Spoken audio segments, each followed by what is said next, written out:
In 2016, Wells Fargo mailed out an ad for their Teen Day event that said, "A ballerina yesterday, an engineer today.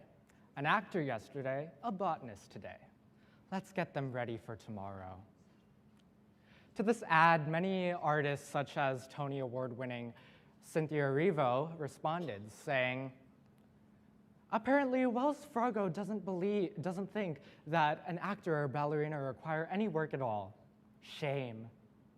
Or Crazy Ex-Girlfriend actress Donna Lynn Champlin saying, 2016's highest paid actor, $64 million versus highest paid botanist, $165,094. Wells Fargo, you sure you're a bank? Or my favorite, from the amazing Josh Groban, "Be right back, gonna take a Wells Fargo loan out to write Botany, the musical." You can tell it's already gonna be better than Hamilton. Like this ad, there have always been people who think that those who are pursuing the arts as a career are wasting their lives.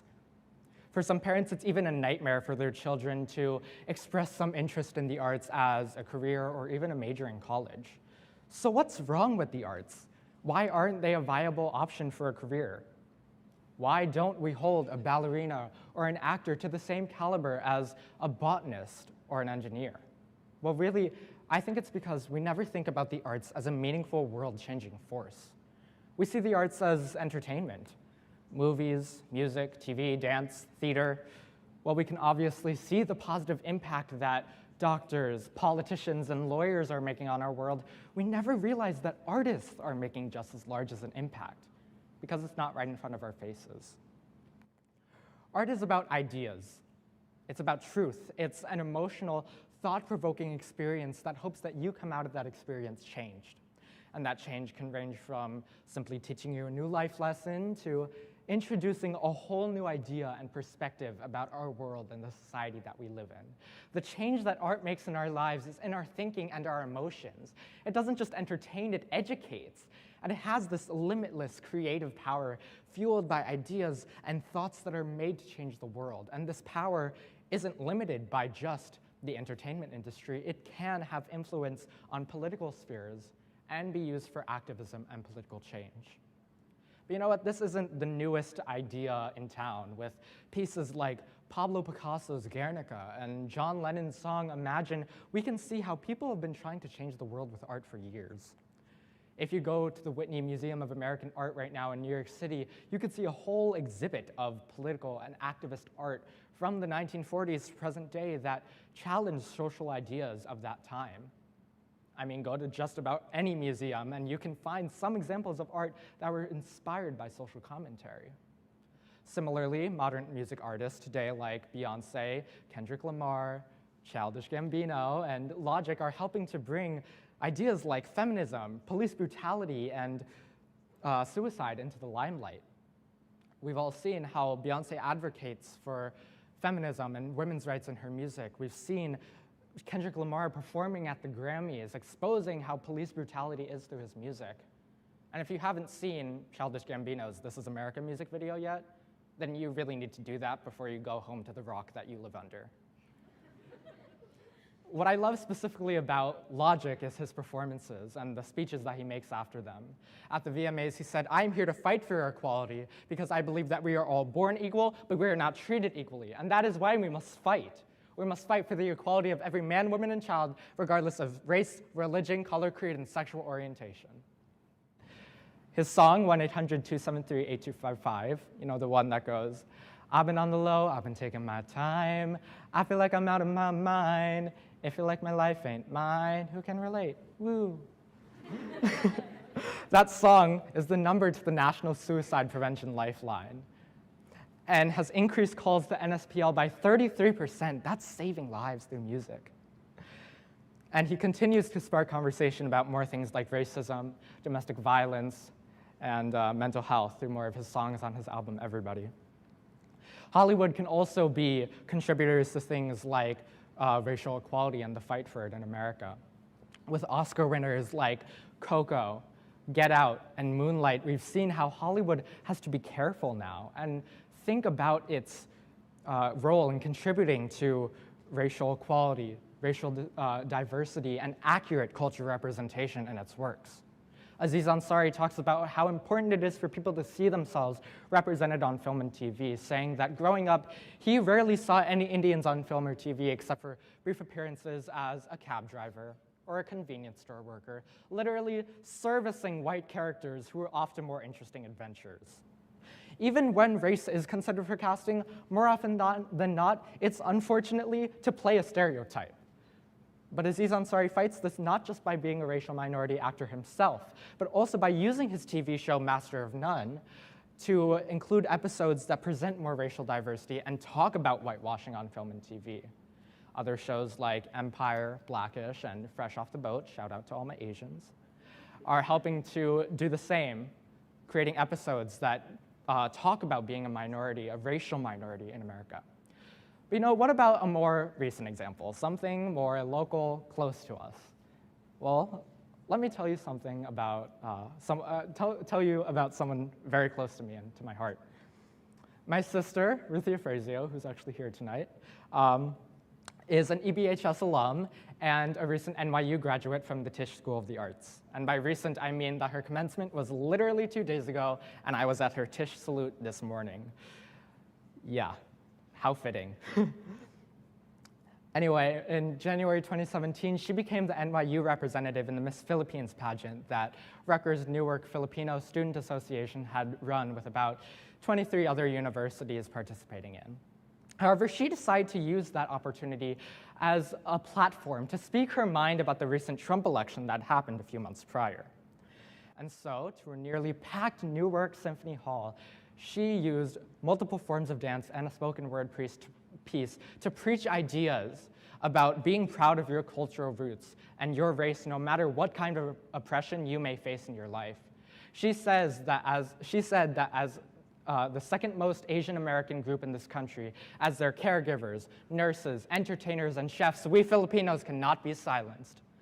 So guess who won Miss PI 2017?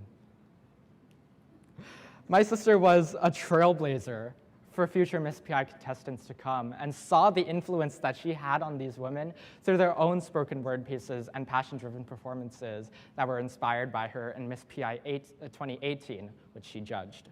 But you know what? That's just the tip of the iceberg. My sister has formed a whole business dedicated to the visibility and representation of Asian Americans and people of color in the arts. This is akin, or if you're Filipino, akin, which means mine in Tagalog, the main language spoken in the Philippines. Akin is a creative platform that my sister conceptualized and launched with a group of artists that she found at NYU. And this creative platform is dedicated to providing a space where unrepresented artists of color could have a space to collaborate, discuss, and showcase their work. Akin showcases writing, poetry, music, short films, and podcasts that give a voice to those who are drowned out by a white narrative, and to share stories and experiences that belong to people of color of how it is to be a colored person living in America. Akin uses art to create political change. So you know what does this idea mean for us? What do we even do with this information? I know some of you aren't even artists out there. Well, let me ask you a simple question. What are you passionate about? My sister is really passionate about race and culture as a Filipino woman. Maybe you're passionate about the environment. Maybe you're passionate about women's rights and pay equity. All these speakers here tonight were passionate about something and decided to do something about that passion by speaking here tonight. But what I'm getting at is that regardless of what your passion is, you can do something about that passion through art. And that's the beauty of all of this. You can be the change that you want to see in the world using art. My sister was really actually in a coffee shop thinking about how Black Panther had this huge impact on the Black community in terms of pride and representation when she realized that there wasn't an Asian equivalent of that. And so she just decided to do it herself. And that way, Akin was born. In the last few months, we've seen that we as a generation have something to say. We have opinions. We want to make them heard. We want to be the change in the world. We want to be activists. And this is our way into that. It's art. It's creating something that makes a statement. If you can't paint, then speak. If you can't sing, then write. Use your own resources and talents that only you have. Only you can do the things that you can do. No one else can do the same exact things as you in the same exact way. And so each of you has your own individual way you can change our society. Social media is an amazing place where you can contact the world around you, whether it be 15 people or 1,000 people, and just speak your mind about racism, pay equity, gay rights, abortion laws, anything that you're passionate about. Make your voice heard through art. Art is just another way to make your opinion heard, just as voting can be. Obviously, the arts are something that I'm very passionate about, and I take a lot of pride into choosing it to be my career. Music, especially music and also theater, have been huge components into making me the person I am today. I've been playing viola in orchestra and singing in choir and doing drama club for about 8 years, and I can't wait to do it for the rest of my life. I mean, raise your hand if you have had a meaningful experience on a stage, whether that be a concert, a recital, a show that you've seen. I can't see many of the hands here, but I'm assuming there's a lot. But maybe it was something that you saw on Broadway. Maybe it was something that you saw here on the East Brunswick High School stage. For me, this was the stage that I got to watch my sister grow in her love for theater through 6 East Brunswick High School drama club productions, where I got to be a lost boy in Peter Pan last year, where I got to be the Prince Charming in Rodgers and Hammerstein's Cinderella just 2 months ago. This is where bonds with some of my best friends from East Brunswick High School Drama Club have become unbreakable. This is where art does its work, where human experience gets shaped, where ideas are not only created but shared and encouraged. And it's hopefully where I get to shape your human experience here today. I'm so happy that I get to make another memory on this stage here. And I encourage you to follow your artistic dreams. And even if you don't have any artistic dreams, then support the arts. Because no matter whether you're watching a concert or a recital or anything else that's a piece of art on a stage, you are supporting the message that it hopes to send into the world. You are supporting the change it hopes to see in the world and that it is making in the world. Art has this amazing ability in making its way into every part of our lives, and that's no coincidence. Today, more than ever, people are trying to call on others to actively improve our society, which is something that we really need right now. And art is one of the best ways to do that because that is the nature of art.